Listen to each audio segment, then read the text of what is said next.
కృష్ణ నటించిన ఈనాడు ఈ cinema December 17, 1982 release అయింది. ఈ సినిమా గురించి ఇప్పుడు ఎందుకు చెప్తున్నారు, కారణం ఏంటి అని చెప్పి చాలామందికి డౌట్ వస్తుంది. దీనిలో చాలా ప్రత్యేకతలు ఉన్నాయి. ఇప్పటికి మనం డిసెంబర్ మంత్ 17 దాటిపోయాము. ఇప్పుడు కనుక చూసుకుంటే 42 సంవత్సరాలు అయింది ఈ సినిమా రిలీజ్ అయ్యి. కానీ ఇప్పటికీ కూడా మీరు కనుక ఈ సినిమా చూస్తే ఆ రోజు సినిమాలో ఏం చూపించారో సంఘటనలు మన కళ్ళ ముందు ఇప్పటికీ కట్టినట్టు కనపడతాయి. రాజకీయం చూసుకున్నా, సామాజిక పరిస్థితులు చూసుకున్నా కూడా ఈనాడు సినిమా ఈనాడులానే ఉంటుంది.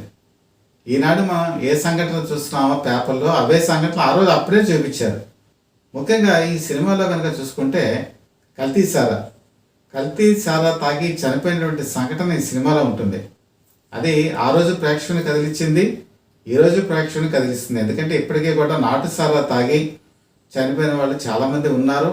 ఇలా 42 సంవత్సరాలు గడిచినా కూడా అవే సంఘటనలు రిపీట్ అవుతుంటాయి.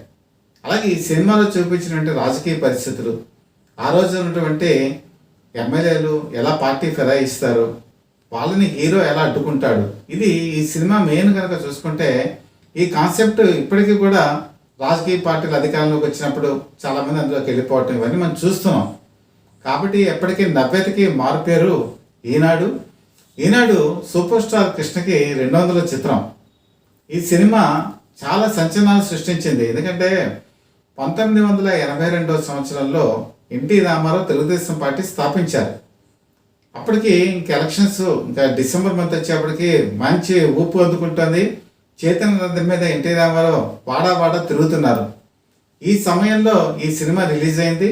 ఈ సినిమా రిలీజ్ అయిన తర్వాత ఆ రోజునటువంటి రాజకీయ పరిస్థితులు కళ్ళకి కట్టినట్టు ఈ సినిమాలో చూపించారు. అప్పటికి ఆంధ్రప్రదేశ్ రాష్ట్రాన్ని, అంటే ఉమ్మడి ఆంధ్రప్రదేశ్, కాంగ్రెస్ ప్రభుత్వం 35 సంవత్సరాల పాటు ఏకతాటిగా పరిపాలించింది. ప్రజలు ఈ సినిమా చూసిన తర్వాత ఏమనుకున్నారంటే ఈ సినిమాలో చూపించినటువంటి రాజకీయ పార్టీ కాంగ్రెస్ పార్టీ అని చెప్పి భావించారు. అదొక కారణం. తర్వాత తెలుగుదేశం పార్టీ అప్పటికే ఈ చైతన్య రథం మీద ఎన్టీ రామారావు తిరుగుతున్న సమయంలో వాళ్ళకి గుర్తు కూడా సైకిల్ గుర్తు వచ్చింది. ఇందులో ఒక పాట ఉంటుంది, రండి కదలి రండి అని చెప్పేసి. ఈ సినిమాలో హీరో కృష్ణ సైకిల్ మీద పెడుతూ ఆయన అనుచరులు కూడా సైకిల్ తొక్కేటువంటి సన్నివేశం ఉంది. ఈ సినిమా చూసిన ప్రతి ఒక్కరు కూడా ఏమనుకున్నారంటే ఆ రోజు సైకిల్ సింబల్ తెలుగుదేశం పార్టీకి వచ్చింది కాబట్టి ఖచ్చితంగా ఈయన తెలుగుదేశం పార్టీకి సపోర్ట్ చేస్తున్నారని చెప్పి భావించారు. సినిమా కూడా నిజంగా తెలుగుదేశం పార్టీకి అనుకూలంగానే తీశారు. ఈ సినిమా ఆ రోజు ప్రజల్లో ఒక చైతన్యం కలుగజేసింది, ఓటర్ల నాడిని ప్రతిబింబించేలా చేసింది. ఆ రోజు అఖండ మెజారిటీ తెలుగుదేశం పార్టీకి వచ్చింది. తెలుగుదేశం పార్టీ గెలవడానికి ఆ రోజు అనేక కారణాలు ఉన్నాయి. 35 సంవత్సరాల పాటు కాంగ్రెస్ పార్టీ ప్రజల మీద వ్యతిరేకత పెంచుకుంటూ పోయింది. అలాగే ఈ సినిమా కూడా కనుక చూసుకుంటే వాళ్ళ వ్యతిరేకతని ప్రజల్లోకి బాగా తీసుకెళ్ళింది. కాంగ్రెస్ పార్టీకి నష్టం చేసింది, తెలుగుదేశం పార్టీ అధికారంలోకి రావడానికి తోడ్పడింది. అయితే ఈ సినిమా యాక్చువల్గా నవంబర్ మంత్లోనే రిలీజ్ అవ్వాలి. ఈ రీరికార్డింగ్ చేసేటువంటి సందర్భంలో ఒక టెక్నికల్ మిస్టేక్ జరిగింది. దాంతో ఈ సినిమా వాళ్ళు రివ్యూ చూసినప్పుడు డైలాగ్స్ అనేవి డామినేట్ చేసేసి రీరికార్డింగ్ మ్యూజిక్ కనపడింది.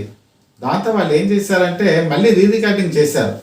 దీనివల్ల 1 మంత్ లేట్ అయిపోయింది. లేకపోతే నవంబర్ మంత్లోనే రిలీజ్ అయి ఉంటే ఇంకా అత్యధికమైన సీట్లు తెలుగుదేశం పార్టీకి వచ్చేవి అని చెప్పేసి రాజకీయ పరిస్థితులు భావించారు. అలాగే కలెక్షన్స్ పరంగా కూడా చూసినట్టయితే నవంబర్ మంత్లో కనుక ఈనాడు రిలీజ్ అయ్యి ఉంటే ఇంకా అత్యధిక కలెక్షన్స్ వచ్చేవి. అప్పటికే భారీ విజయం, ఇంకా సూపర్ డూపర్ హిట్, తెలుగు చలనచిత్ర పరిశ్రమలో అత్యధిక రికార్డులు కూడా అదే నెలకొల్పేదని కూడా భావిస్తారు. ఒక విధంగా చెప్పాలంటే 1983లో వచ్చినటువంటి ఖైదీ రికార్డుని నవంబర్ మంత్లో కనుక ఈనాడు కనుక రిలీజ్ అయ్యి ఉంటే అధిగమించేది. అప్పుడే కృష్ణ అత్యధిక రికార్డు స్థాపించేవాళ్ళని కూడా అంటారు. అయితే అనివార్య కారణాల వల్ల ఆ సినిమా రిలీజ్ డేట్ లేట్ అయింది. అయినా సరే ఓటర్ల మీద అత్యధిక ప్రభావాన్ని చూపించింది. అయితే అసలు సూపర్ స్టార్ కృష్ణ ఈ సినిమా వెనకాల చారిత్రక నేపథ్యం కనుక చూసుకుంటే ఆయన 200వ చిత్రం మాత్రం ఒక చారిత్రాత్మక చిత్రంగా తీద్దామని చెప్పి అనుకున్నారు. అల్లూరి సీతారామరాజు 100వ చిత్రం, 200వ చిత్రం ఛత్రపతి శివాజీ చేద్దామని ఆయన నిర్ణయించుకున్నారు. అనేక ఏర్పాట్లు చేసుకుంటున్నారు, స్క్రిప్ట్ వర్క్ కూడా రెడీ చేసుకుంటున్నారు.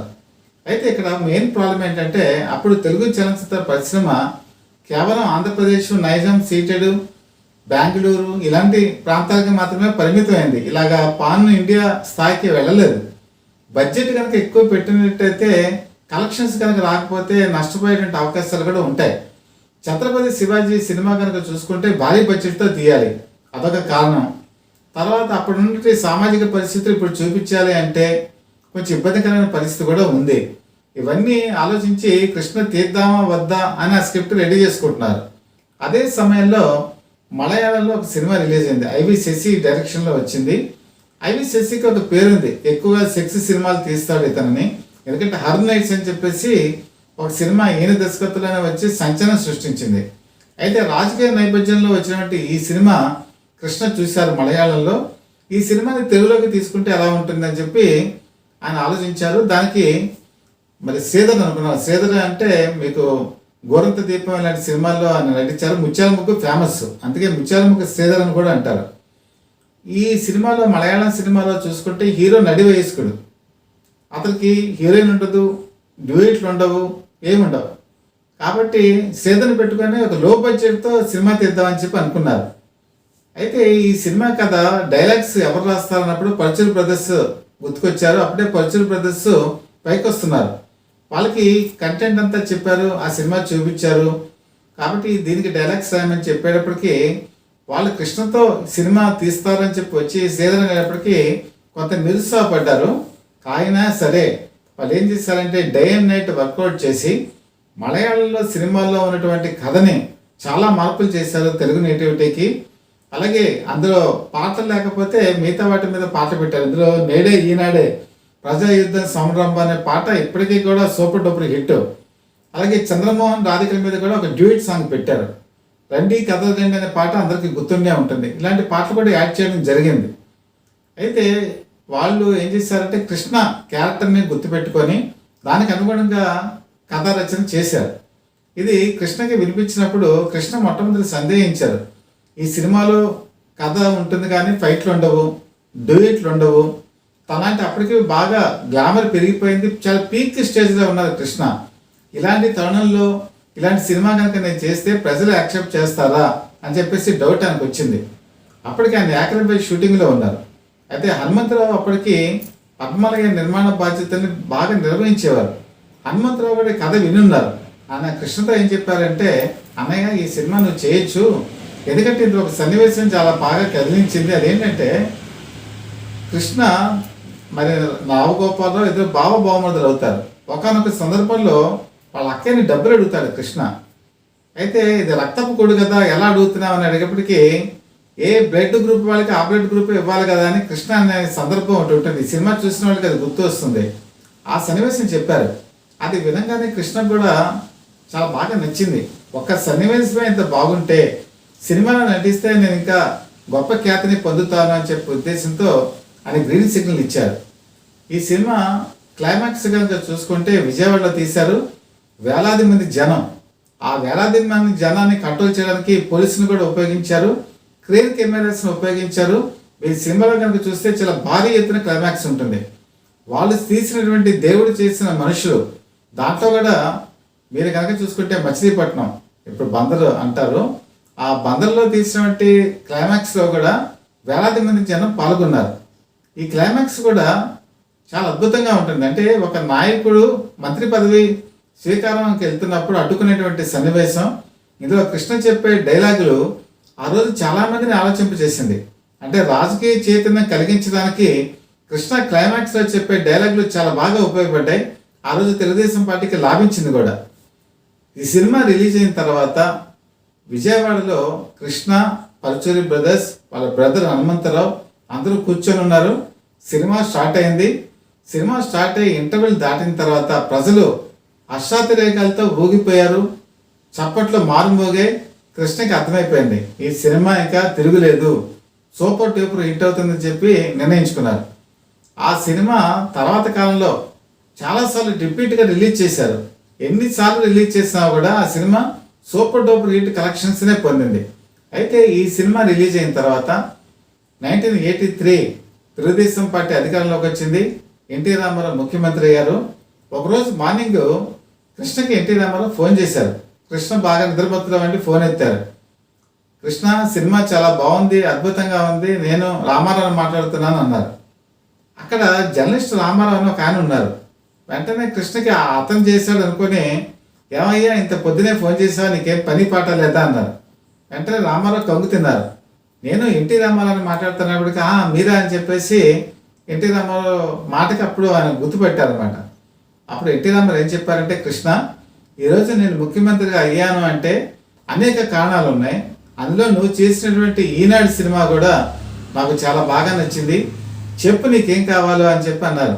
మీ అభిమానమే నాకు కావాలని చెప్పి అన్నారు. నిజంగా కృష్ణ కనుక ఆ రోజు కోరుకొని ఉంటే ఆయనకి తెలుగుదేశం పార్టీలో మంచి పదవి లభించుండేది. అలాగే ఆయనకి రాజ్యసభ సీటు కూడా ఇచ్చే అవకాశం ఉండేది. కానీ కృష్ణ ఎప్పుడూ కూడా ఎన్టీ రామారావు ఇది నాకు కావాలి అని అడగలేదు. ఆ తర్వాత కాలంలో ఆయన కాంగ్రెస్ పార్టీలో చేరారు అనుకోండి, అది వేరే విషయం. అది ఎప్పుడూ కూడా ఎవరు ఊహించి ఉండరు. కానీ తెలుగుదేశం పార్టీకి ఎన్టీ రామారావుకి లబ్ధి పొందడానికి మాత్రం కృష్ణ ఈనాడు సినిమా తీశారు. ఆ సినిమా ఎన్టీ రామారావుకి చాలా ఉపయోగపడింది కూడా. ఈ విధంగా కనుక చూసుకుంటే కృష్ణ తీసినటువంటి 200 చిత్రం సూపర్ డూపర్ హిట్. ఒక విధంగా చెప్పాలంటే ఆ రోజు అల్లూరి సీతారామరాజు చారిత్రకమైనటువంటి కథా చిత్రం అయితే, ఈరోజు సోషల్గా కనుక చూసుకుంటే నేటి అల్లూరి సీతారామరాజు ఎలా ఉంటాడో, నేటి సామాజిక పరిస్థితికి ఎలా పోరాడతాడో ఈ సినిమా చూస్తే మనకు అర్థమవుతుంది. ముఖ్యంగా నేటి జనరేషన్ వాళ్ళు ఇది బయట సినిమాల్లో థియేటర్లో దొరికేటువంటి పరిస్థితి లేదు. యూట్యూబ్ లాంటి వాటిలో ఇది ఖచ్చితంగా దొరుకుతుంది. అవకాశం ఉన్నప్పుడు ప్రతి ఒక్కరు కూడా ఇది చూడండి. ఎందుకంటే దీంట్లో అనేకమైనటువంటి అంశాలు మనం ఆలోచింపజేస్తాయి. ఇది 42 సంవత్సరాల క్రితం వచ్చిన సినిమానా అని కూడా మనకి అర్థమయ్యేటువంటి స్టేజ్లో ఈ సినిమా అద్భుతంగా వచ్చింది. కాబట్టి ప్రతి ఒక్కరు కూడా ఈరోజు చాలా మంచి సినిమాలు వచ్చాయి మన చలనచిత్ర పరిశ్రమలో. అలాంటి గొప్ప చిత్రాల్లో ఈనాడు కూడా ఒకటి. తర్వాత ఈనాడు పేపర్ కూడా ఉంది. ఈనాడు పేపర్కి సంబంధించి రామోజీరావు గారు ఈయన్ని సన్మానించడం జరిగింది విజయవాడలో. ఆ రోజు ఉత్తమ నటుడు అవార్డు కూడా కృష్ణకి బహుకరించడం జరిగింది. సో ఈనాడు పేపరు ఎలా పేరు పొందాయో, ఆ తర్వాత కాలంలో కృష్ణ తీసిన ప్రజారాజ్యం, ఆ తర్వాత మెగాస్టార్ చిరంజీవి ఇదే పేరుతో పార్టీని కూడా స్థాపించారు. ఈ పార్టీ కూడా 18 సీట్లు గెలవడం జరిగింది. కాబట్టి కృష్ణ ఒక నూతన పర్వడికి దారితీసినటువంటి చిత్రం ఈనాడు ఎప్పటికీ కూడా మనకి సంచలనానికి మారుపేరుగానే నిలిచిపోతుంది.